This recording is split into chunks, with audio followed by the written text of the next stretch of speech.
Beleza, bom, eu estou gravando aqui, podemos começar. Ahn,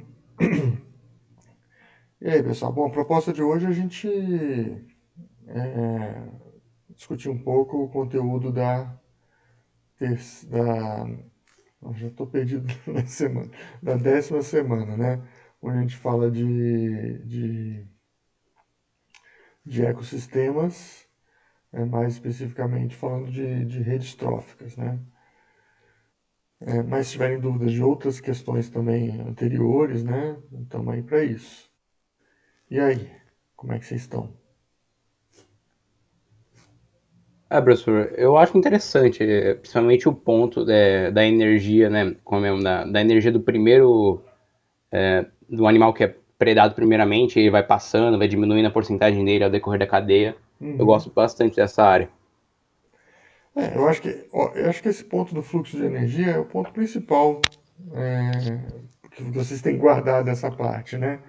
É, existe a assimilação daquilo que é passado de um estágio para outro da cadeia trófica, geralmente em torno entre 20 e 5%. A gente arredonda aí para uns 10, geralmente uns 10%, né? Então, o que isso significa? Toda a energia produzida pelos vegetais, ela, na melhor das hipóteses, se os animais aproveitassem toda essa energia se alimentando de todos os vegetais e tal, no máximo em torno de 10% dessa energia passaria para esse nível seguinte, né, dos consumidores primários, né? E aí dos consumidores primários para os secundários, a mesma coisa. Então, é claro, isso é o que limita, muitas vezes, o tamanho das populações dos, dos animais que são consumidores secundários, terciários e por aí vai, né?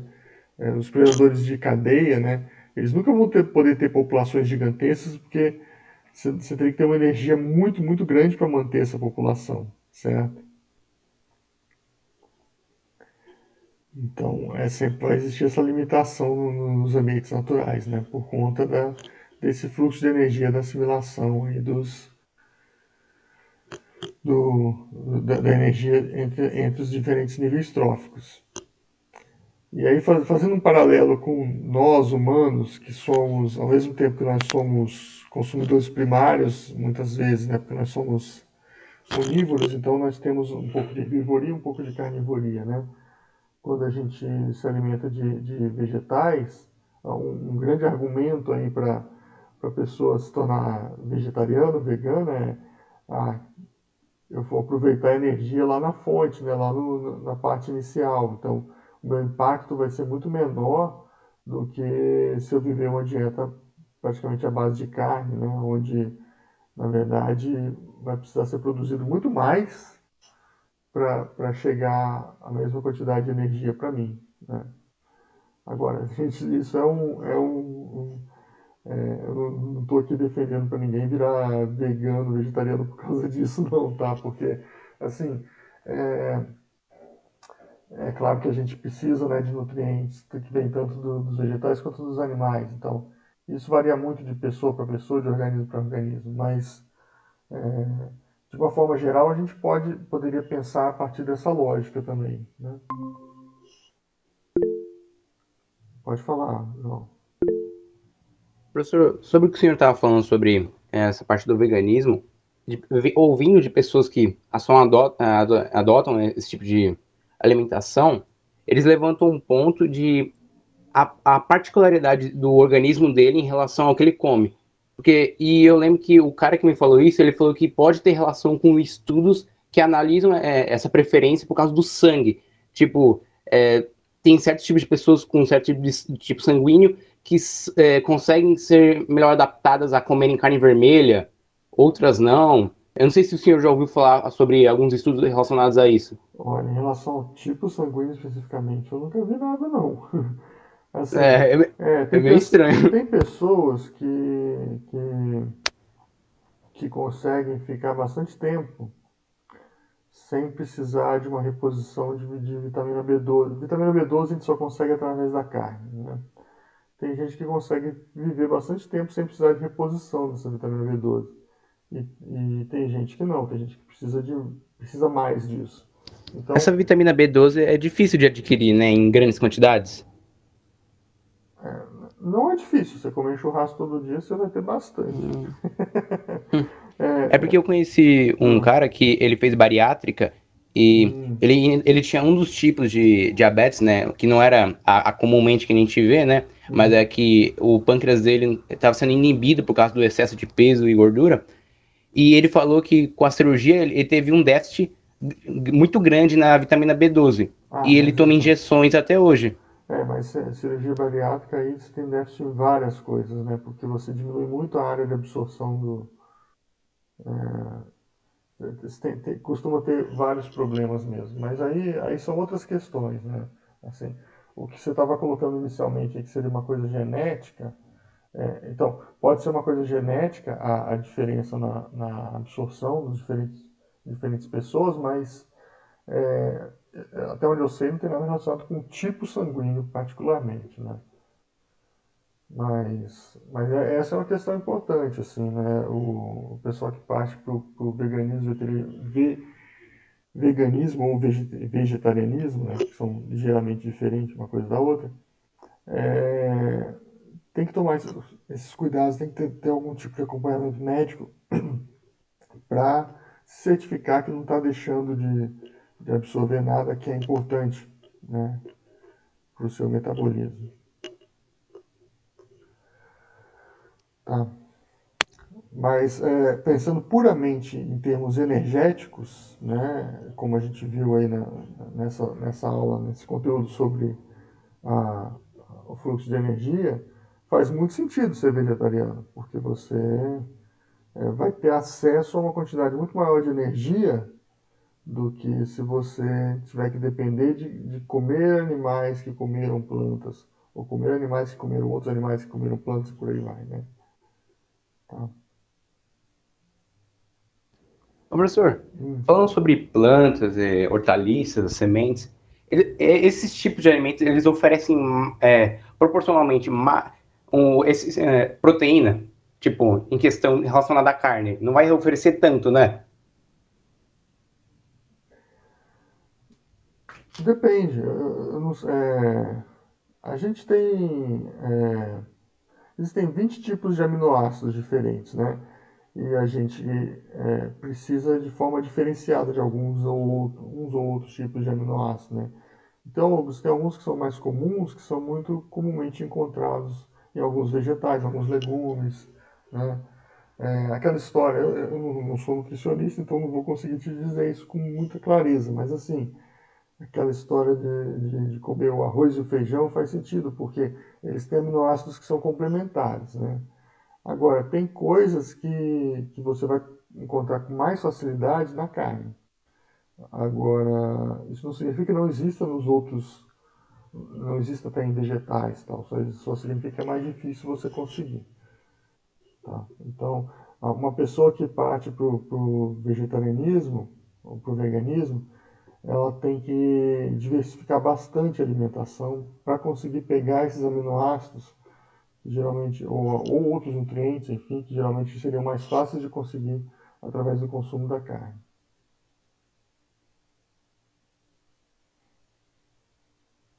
Entendi, professor. Uhum. Ok. Mais alguma coisa, pessoal, em relação aos fluxos energéticos aí das cadeias tróficas? Então, professor, eu queria que o senhor falasse um pouco sobre, lá no começo, a gente tem vários problemas ambientais, como o derramamento de certos componentes químicos na água, e eu já ouvi falar, né, de problemas com golfinhos, que tem certos tipos de elementos químicos que eles acabam ingerindo, aí o predador vai lá e ingere a carne dele, aí a gente acaba ingerindo esse componente químico que estava lá no começo da cadeia. Eu Uhum. queria que o senhor falasse um pouco sobre isso. Existe uma questão não só do acúmulo seria mais ou menos, esse seria mais ou menos o conteúdo para a semana seguinte, né, que a gente fala de ciclos biogeoquímicos. Mas só já adiantando, é, que a gente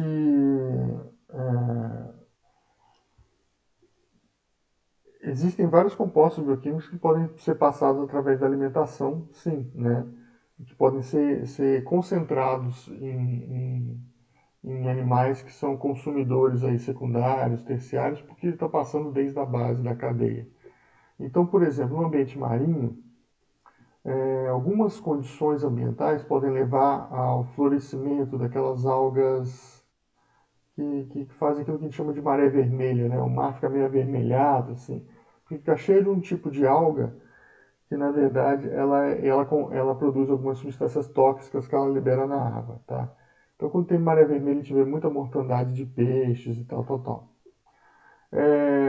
Essas toxinas que ela libera na água podem entrar na cadeia trófica através do plâncton, do zooplâncton que come esse fitoplâncton que produz essa toxina, e aí vai concentrando no zooplâncton, aí os peixes pequenos vão comendo, os peixes filtradores vão comer o zooplâncton, aí vem um peixe maior, come o peixe menor, e tudo isso vai ficando concentrado, então, nas cadeias tróficas mais para cima, né, mais próximas do topo. E claro, se um humano consumir a carne desse peixe, que é um predador de outros peixes e que concentrou tudo isso, a gente também pode acabar se intoxicando, né? Isso vale para diversos tipos de compostos químicos, tá? E é fato que isso acontece mesmo. E no final da aula da cadeia trófica, eu também falo da, dos microplásticos, que são um grande problema, né, hoje nas redes tróficas, especialmente nos ambientes aquáticos, né, marinhos. Porque é para lá que são escoados através das chuvas e tal, dos rios, vão sendo escoados esses plásticos, se concentram em grande quantidade, por exemplo, nos oceanos. O polímero plástico em si, quando a gente fala de plástico, a gente está falando de diversos tipos diferentes de polímeros, né? Mas a grande maioria dos polímeros plásticos em si, ele não vai ser ele vai ser inerte quando ele passar no tubo digestório. É claro que eu não estou falando aqui de um animal que engole uma sacola inteira, como uma tartaruga comendo uma sacola, imaginando que seja uma água-viva, né? Porque aí vai obstruir o trato digestório dela. Mas pequenas partículas de plástico que passarem pelo trato digestório de um animal grande, por exemplo, uma tartaruga e tal, não vão causar o material plástico polímero em si não vai causar grandes problemas, porque ele é inerte, né? Ele pode atrapalhar um pouco a absorção, mas ele em si não vai causar problema. Mas muitas vezes esses polímeros eles vão se associar com outros compostos bioquímicos que podem ser outros compostos químicos, né? Não necessariamente bioquímicos, que podem sim ser prejudiciais à saúde, né? Ou com micro-organismos que podem ser prejudiciais, né? Então, esse microplástico ele acaba sendo uma espécie de vetor ecotoxicológico, né? Então, é um vetor que vai levar poluentes mais facilmente para dentro do trato digestório dos animais todos que ingerirem, e aí isso pode causar sérios problemas de intoxicação, então, nesses animais. Tá? Que vai para além do problema do plástico em grande quantidade já obstruir, né, o trato digestório. Tá? Certo, professor. Mas atualmente na sociedade, a gente, como consumidor, né, contínuo desses animais, dessa parte das cadeias, a gente consegue analisar os efeitos desses componentes químicos na nossa vida em relação à nossa alimentação? A gente vê cada vez mais estudos em relação a isso, né? Eu não vou entrar em maiores detalhes porque não é minha área, João, mas se você procurar, você vai encontrar cada vez mais estudos tratando disso, né? E do quanto tudo isso pode influenciar a nossa vida, né? Então, quando a gente fala, por exemplo, também para fazer um paralelo aqui com a nossa alimentação, né? O uso de agrotóxicos, né? O Brasil é campeão no uso de agrotóxicos, só nessa última lei aí que eu nem sei se já foi aprovado, mas estava quase lá, está liberando mais de 1.500 tipos de agrotóxicos diferentes para serem usados. Esses agrotóxicos, A finalidade inicial deles é, eles podem ser tanto herbicidas quanto inseticidas, né? É, a finalidade inicial deles é fazer com que as plantas que a gente vai consumir, que estão sendo cultivadas, cresçam sem a competição de outras plantas, sem serem predadas por outros animais, enfim, para que elas cresçam livres de, de qualquer tipo de interferência natural que poderia fazer com que elas não crescessem tão bem. Tá? Só que a gente paga um preço muito grande por isso, porque o uso desses compostos eles vão acabar sendo incorporados pela planta de alguma forma. E aí eles vão sendo concentrados. Então, se a gente come essas plantas, a gente vai concentrar um tanto. Se a gente come o, a carne suína, a carne bovina ou a carne de ave, que foi alimentado com essas plantas nas quais usaram os agrotóxicos, a quantidade vai se concentrar ainda mais, né? Porque da mesma forma que a energia vai passando de um nível para outro, esses compostos eles vão se concentrando de um nível para o outro da cadeia. Então, hoje a gente já tem estudo, estão buscando fazer, né, cada vez mais estudos para se entender o quanto isso vai afetar as vidas das pessoas. Né? E já tem alguns estudos, por exemplo, o glifosato é muito bem estudado, que é um agrotóxico, e sabe-se que ele causa uma série de problemas, né, tanto neurológicos quanto pode causar aborto espontâneo e outras coisas do tipo, malformação de feto. Né? Então, tem vários efeitos possíveis aí dos agrotóxicos na nossa alimentação e que vão estar relacionados também a essa concentração que pode acontecer quando a gente tem diferentes níveis na cadeia trófica, tá? Tudo bem, No, professor.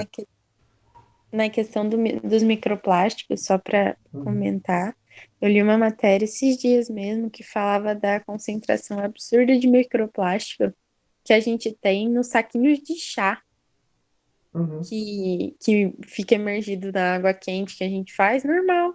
Uhum. É muito absurdo.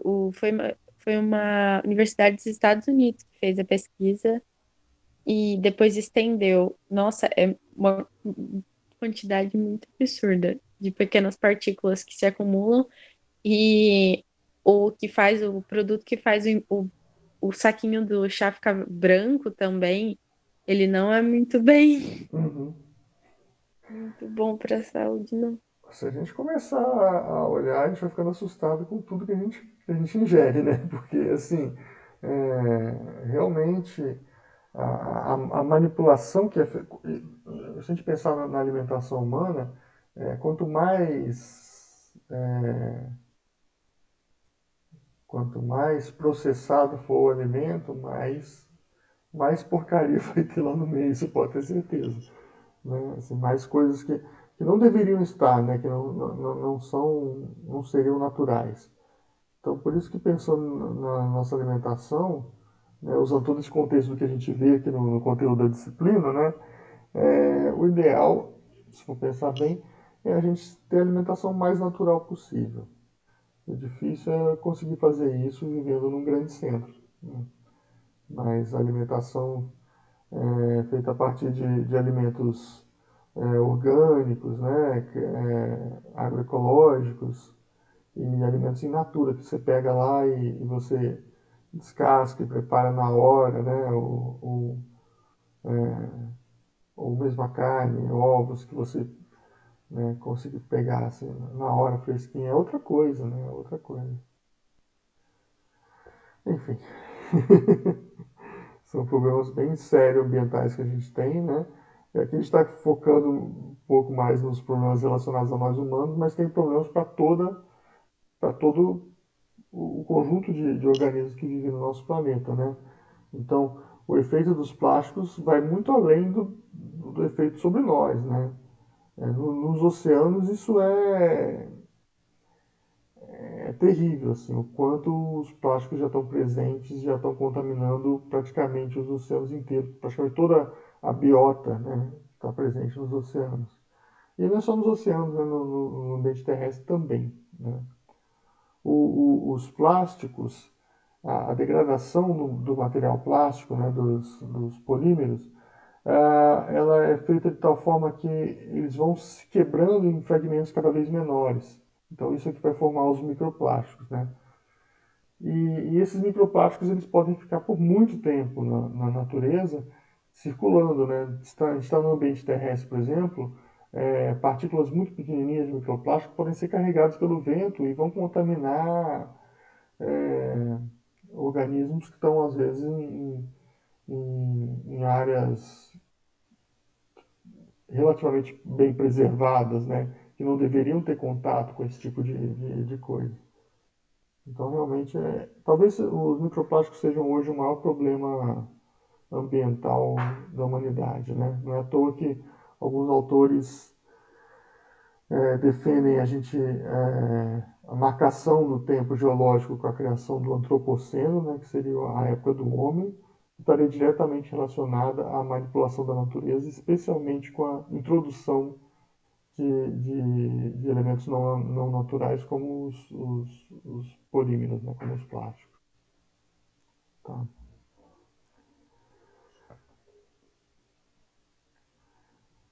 Legal. Mais alguma dúvida, pessoal, em relação a esse conteúdo aí?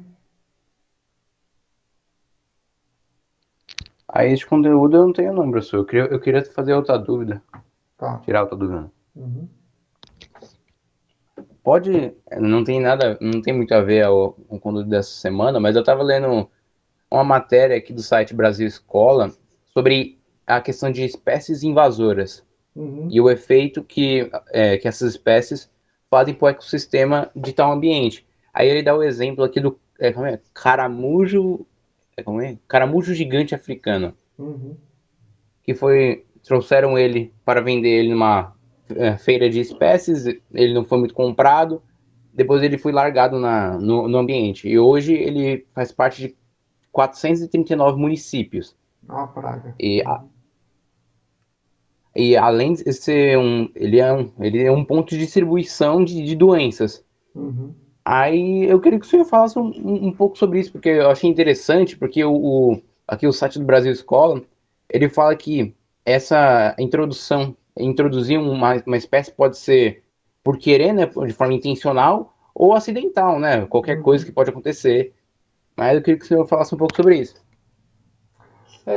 Bioinvasão é um problema bastante sério. Bioinvasão levada por efeitos antrópicos, né, feito pelo homem, ela é um problema bastante sério no mundo hoje, né? É, e aí, quando a gente fala em bioinvasão, a gente fala de tudo, né? Até vírus. Né? Então, até, por exemplo, os vírus e bactérias que foram trazidos lá do velho mundo, né, da Europa aqui para o novo mundo, para as Américas, né, ajudou a dizimar absurdamente as nossas populações de indígenas, né, as populações humanas locais. Não só humanas, mas também de outros animais, né, de outros organismos. A gente tem uma quantidade gigantesca de espécies introduzidas, né? Muitas, a grande maioria geralmente é introduzida para alimentação, então se você for pesquisar aquilo que a gente come, aquilo que é produzido aqui para alimentação, te garanto que em torno de 80 a 90% do que a gente produz de alimento, na verdade, não é nativo aqui do Brasil. Né? Então, muita coisa é levada de uma parte para outra do mundo para servir como alimentação. Ou ornamental também, né? Agora, tem alguns casos que são muito emblemáticos, que causam grandes problemas ambientais. O caso do caramujo africano ele é um caso bem simbólico também, né? Ele foi trazido para cá com a intenção de que se fizesse criações para consumo, tipo escargot, né? Mas nunca foi uma coisa que caiu muito no gosto dos brasileiros. E o bicho, né, ninguém sabe muito bem se fugiu, se foi solto intencionalmente ou se fugiu das áreas de cultivo, mas enfim, ele se proliferou e hoje está presente em várias áreas. Não sei se vocês já viram alguma vez um desses caramujos. É um bicho bem grande, às vezes a concha dele chega às vezes a 10 centímetros mais ou menos de comprimento. E eles detonam, eles acabaram virando pragas em hortas, em jardins, entendeu? Então a gente não tinha aqui nenhum tipo de. Claro, a gente tinha alguns moluscos já, outros caramujos, outras lesmas, né? Que tinham um papel mais ou menos parecido, mas ele conseguiu competir com esses outros e se dá muito bem, né? E poucas espécies conseguem predar esses caramujos. Então os bichos vão se disseminando por aí, né? Tem N outros exemplos assim, né? Vou dar um outro exemplo que é muito emblemático aqui no Brasil, que é a abelha africanizada, né? As abelhas africanizadas elas foram trazidas para cá para fazer experimentos científicos. Então, abelhas que foram trazidas da África para cá, né? Foram trazidas para fazer experimentos científicos na USP de Ribeirão Preto, na década de 50 ou 60, se não me engano, tá? Experimentos com genética, tanto que a gente chama de africanizada, porque na verdade essa abelha africanizada ela é uma mistura, né, da abelha nativa é um híbrido da abelha nativa com essa espécie africana. E essa espécie africana é uma espécie muito agressiva, né? E foi feita essa hibridização para tentar melhorar a produção de mel e tal, né? E acontece que essa abelha fugiu escapou do controle que havia, né, na área onde estava sendo experimentada, onde estava sendo feita a experimentação científica, e o bicho começou a se disseminar pelo Brasil inteiro. Aliás, começando ali pela região de Ribeirão Preto, no norte do estado de São Paulo, foi se disseminando pelo sudeste brasileiro inteiro, e o resto da América inteira, né? Hoje a gente tem essas abelhas do norte da Argentina até o sul dos Estados Unidos. Então elas escaparam completamente do controle, né? E aí ela é uma abelha que é mais agressiva, ela é agressiva com outras abelhas, então ela compete de forma desigual, né, com vantagem, com outras abelhas nativas, né? E é um bicho que fugiu completamente do controle também, né? Então, isso acontece de monte, infelizmente, né? A gente tem que tentar evitar que novas introduções aconteçam, porque aquelas que já aconteceram, já estão bem disseminadas, é praticamente impossível a gente reverter, infelizmente. Pois é. Opa, professor, normalmente essas espécies que são hostis às outras, elas ficam sozinhas, né? Elas vivem de forma solitária. Como assim, de forma solitária? Desculpa, me Você fala expressei. que elas não interagem muito com outras espécies nativas, é isso? Sim. Isso depende, varia, né? Pode acontecer que sim, pode acontecer que não, né? Elas tendem a se dar melhor no nicho, né? Então, nem toda espécie que vai ser introduzida vai se dar bem, vai ser um problema, né? Na verdade, a grande maioria não vai conseguir se estabelecer bem no ambiente natural para o lugar novo onde ela foi, porque ela vai encontrar competidores que já estão mais preparados naquela região e tal. Mas, eventualmente, uma ou outra escapa desse meio e consegue encontrar um nicho mais propício para ela. E aí ela tende então a ocupar esse nicho, né? E se disseminar. Mas isso vai variar muito, assim. Tem casos de espécies invasoras que acabam se associando com alguma espécie nativa e tirando vantagem disso. Tá? Isso pode acontecer também.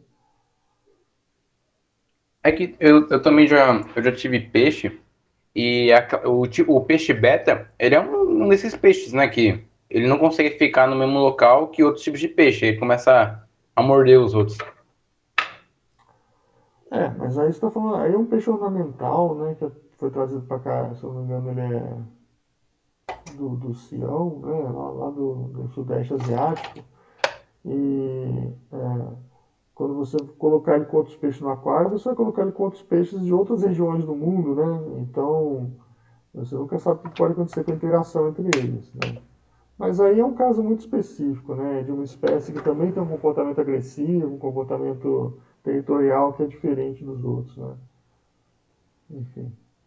Professor, agora que o senhor disse sobre eles se darem bem ou não, não é uma regra, tipo, por exemplo, se eu pegar dois animais de mesma espécie, em que eu sei que a incidência deles não se darem muito bem com outras é maior, mas, tipo, um se dá bem e o outro se dá mal, é possível isso?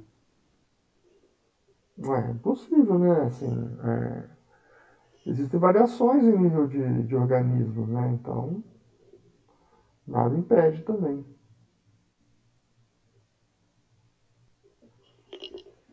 Por exemplo, gato e cachorro?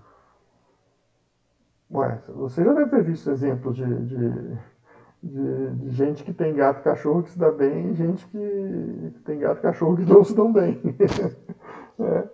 Isso aí É vai. verdade. Aí está pensando numa questão mais do nível do indivíduo, né? Assim, existem padrões gerais do comportamento que são genéticos, mas existe variação indivíduo a indivíduo e tudo depende também da forma como o indivíduo está sendo criado. Tem a questão de cultura que a gente costuma esquecer que ela pode existir também para os animais.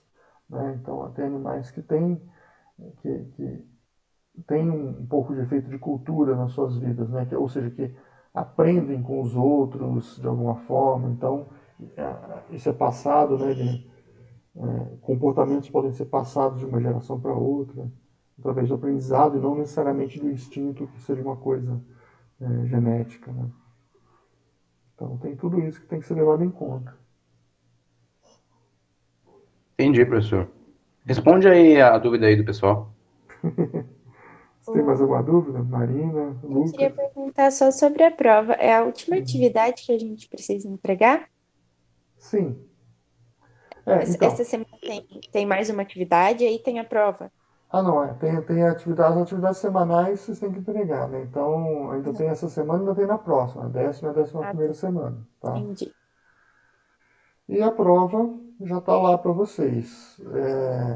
Quem quiser já aproveitar o feriadão aí para se livrar disso. Fazer o quê, né? É. Então Entendi. eu tentei fazer uma prova bem assim como um estudo de caso, né? Uma questão para vocês pensarem um pouco e argumentarem. E é que nem eu coloquei lá para vocês, que nem eu falei também na semana passada. Não tem uma resposta certa, tá, pessoal? O que eu quero ver é a argumentação. Eu já tive aluno nesse tipo de prova que eu dei assim que falou: eu não, que eu coloco lá, né, que você teria que tomar decisão, embasar uma decisão para desmatar uma das áreas. Eu tenho aluno que falou que eu não desmataria nenhuma das áreas, mas aí você tem que colocar por quê? Por isso, por isso, por isso, por isso, por isso, né? Então, coloca tudo, a sua argumentação, e aí faz a sua escolha, né? Tá? E eu já tive, que nem eu já falei para vocês também, eu já tive, eu dei uma prova bem parecida ano passado, e tem lá 5 áreas, né? A até I. A maioria geralmente escolhe uma ou outra, né? Mas teve aluno que escolheu uma área que ninguém tinha escolhido, porque na visão dele aquela seria a menos importante, vamos colocar assim, por uma série de argumentos que ele listou que outros alunos não tinham pensado, entendeu? E aí, claro, tá certo, né? Eu dei uma nota boa para ele porque ele fez a argumentação. Então, é uma questão que não tem certo e errado. O que eu quero é que vocês pensem em cima daquilo. Tá? O que eu ia perguntar, assim, se a gente tem a opção de desmatar duas áreas, mas desmatar áreas de cidade ou fragmentos que ficam em cidades, não é pior do que você desmatar algum outro fragmento que fica mais afastado? Porque por mais que a cidade já seja, pelo menos assim, no dia que mostrou os fragmentos da prova, eu pensei um pouco nisso. Uhum. De se a gente escolhesse, mesmo que fosse o fragmento mais viável, o fragmento que está dentro de uma cidade, ele não é assim o mínimo que a cidade tem, porque se você desmatar aquilo ali, é o fim do que tinha por ali, não é Então, um. esse é um argumento. Eu considero um argumento válido, entendeu? Porque eu pensei nisso Não quando deixa de ser um fui argumento válido, tá? entendi. Eu não vou me estender aqui, senão eu vou estar respondendo questão para vocês. Mas é porque eu Mas não deixa de queria. ser um argumento válido. Então tem gente que fala isso, não, eu não desmataria esse porque é a pouca chance que as pessoas na cidade têm de conhecer um fragmento, de conviver e usar o fragmento, enfim. Não deixa de ser um argumento, tá? Sim. Isso aí. Mais alguma questão, pessoal? Professor, eu só queria perguntar quais outras matérias relacionadas ao ramo aí você dá para o PCT? No BCT? Não, no BCT eu ministro a EDVT, né? Evolução e Identificação da Vida na Terra, que é aquela que vocês já fizeram, né? No primeiro quadrimestre de vocês. E essa agora que é a BIOA, né? Só tem acho que mais uma que é mais biológica, que é bioquímica. E tem a base experimental das ciências naturais, que eventualmente vocês podem fazer também experimentos na área biológica, né? Mas acho que no BCT é isso. Aí quem tiver interesse, né, vem para o bacharelado em ciências biológicas e vai ver muito mais coisa. Tranquilo. Tá? É isso aí, gente. Bom, se vocês não tiverem mais nenhuma dúvida, a gente vai encerrando por aqui. Tem mais alguma dúvida? Professor, eu queria perguntar, no caso do peso da nota para esses questionários semanais, qual é o peso que o senhor usa? Os questionários semanais, o somatório deles vai dar 50%. Então, na verdade, são 10 questionários semanais, então vai ser 5% cada questionário, tá? Da nota Entendi. final. E aí a prova final são os outros 50%. Tá? É isso. Então, assim, porque, que nem eu falei lá no começo, né? O que vale é vocês fazerem os questionários semanais. Eu não estou cobrando que vocês acertem, até porque eu coloco lá uma referência para vocês, né? Para vocês fazerem uma autocorreção. A ideia é que vocês reflitam sobre aquilo que vocês viram na semana, né? Então, fazendo todas as atividades, você já tem metade do conceito, né? Ou seja, na pior das hipóteses, você já está aprovado na disciplina com C. Aí, se fizer fazendo mais a prova, né, você pode melhorar o conceito. É isso, gente. Bom, na semana que vem a gente ainda faz mais um encontro síncrono, né, para tirar eventuais dúvidas aí da última semana. E vocês têm até a segunda da outra semana ainda para entregar a prova, né? Qualquer coisa, entre em contato. Eu e os monitores a gente está à disposição, tá? Para tirar mais dúvidas. Ok? Ok, obrigado, professor. Então, obrigado, gente.